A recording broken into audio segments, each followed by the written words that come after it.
Mga boss, good morning. Welcome to GB Auto Hub mga boss. To this video mga boss, nag home service tag smart key mga boss kani. Push start ni siya mga boss and then remote start na po siya.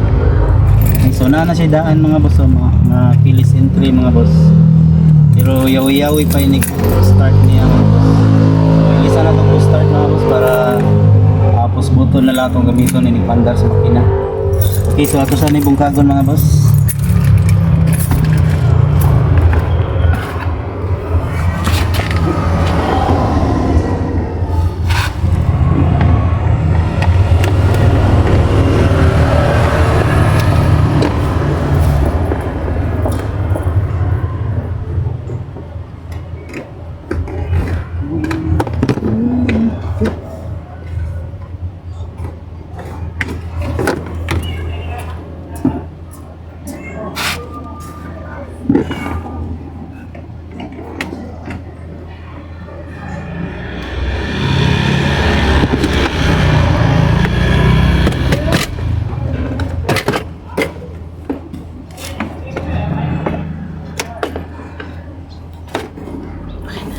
Ikat na yun ang ikat.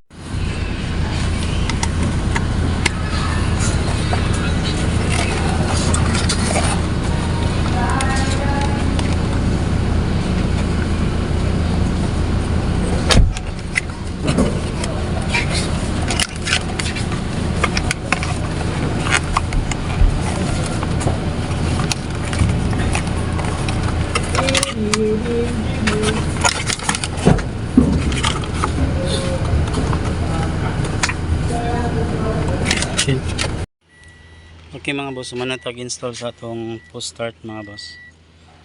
So nara dira na to gitawad ang push start mga boss. Ayan. So Toyota Vios ni siya mga boss. Okay, so auto testingan mga boss. Muna siya lock. Okay. And then unlock. So pwede po din na to pa-andaron ng makina mga boss gamit ang remote. So ato lang ni siya i-lock. And then long press na sa tunga mga boss kani. So kung musiga ng indicator lights, ato i-release para mo start na siya mga boss. Ayan.